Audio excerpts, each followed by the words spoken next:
All right, y'all. Okay, so update number four. I be honest with you, this is my first time ever doing something like this, so maybe my updates are maybe a lot shorter than they should be. Maybe I should do more stuff before I do updates. I do know doing a lot of research and stuff, watching a lot of other YouTube videos. I know a lot of people film while they're doing things. I'm just not at that point yet, but maybe eventually I'll get there.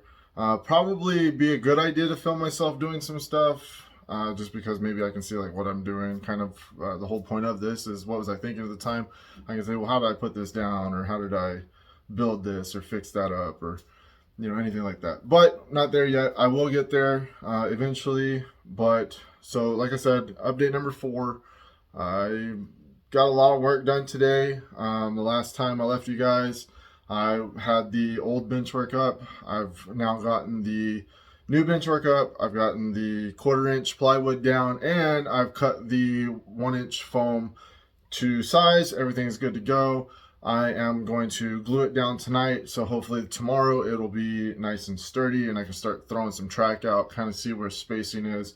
A lot of times you look at your spacing on AnyRail or whatever building software that you're using, and you're going to like what you see, but then you put your track down on foam and you start thinking, well, maybe this isn't going to work because whatever buildings you're going to be using, or whatever scenery that you're wanting to do in certain places. So this is just the next step. It's still, I guess, part of planning, even though the planning's mostly done.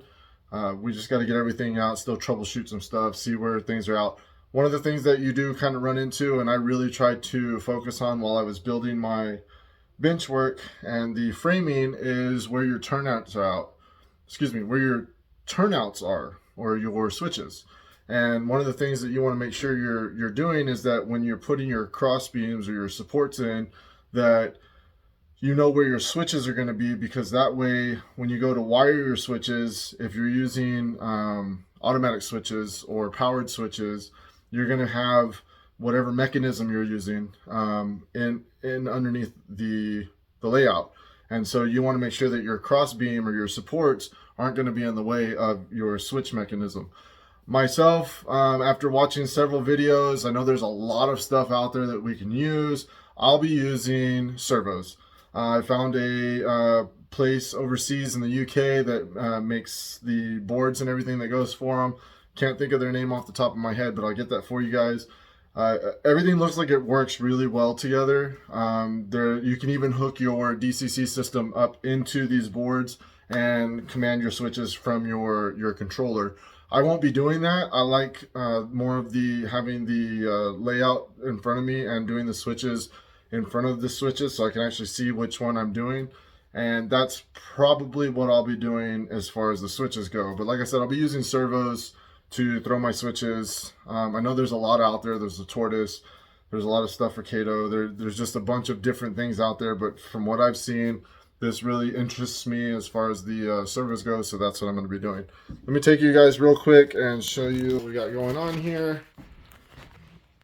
Sorry, I had my hands in the way of the camera.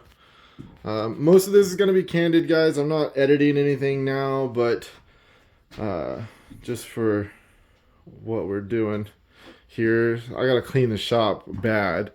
There's all kinds of foam and everything that's been tossed to the side. Got my YouTube on again with Inscaler 454. Shout out to you, man. You've been doing a great job. Love watching your videos. But here we are. We've gotten it done.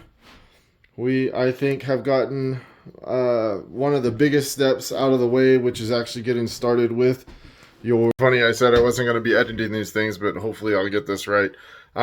So where I left off, I accidentally hit a button on my phone, and not going to go back and record all that, but I'm going to go ahead and start off again where I was at. Was one of the biggest steps into starting is just that, starting, getting your layout done. As far as the bench work goes, getting all this put up and ready. Now, all I've got to do is start laying track out, make sure everything works. That's going to be one of the fun parts, as well as a headache. Sometimes you start running into things and you're like, man, that just didn't pan out the way I thought it was going to. But I'm excited. I'm happy I got this done. I kind of was on a roll today, getting all this going, and it's just, again, I'm very happy. I've got 2 leg support here. I did a 45 here, and the way that I got this put up is, what I did was I went around, found all my studs, and I went in and I put these little bracing blocks in, as you can see. And the good thing is the way that I have these braces built, this center piece here, the long piece that runs side to side, it sits on those bracing blocks and is screwed into the wall and has enough support with those bracing blocks that I didn't have to put any type of legs or anything the entire layout, except for this spot here and this spot here, which is really cool. I like it. One of the other things that I did, and I can show you guys here, and you can kind of see the way that the foam is laid in, is that, as you can see, there's a seam between the 1/4-inch plywood. But what I can show you guys here is this is actually one section, and this is one section. And then when I put the 2 sections together, I tied the sections together with the 1/4-inch plywood. And so the same thing actually happens down here with this. So there's this section running this way, and then this way, and then this is going to tie those 2 sections, and it gives it strength. And then the same thing happens here.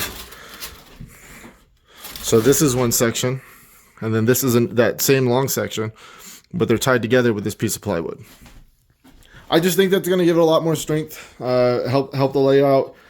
When you're working on it, sometimes you're going to put pressure.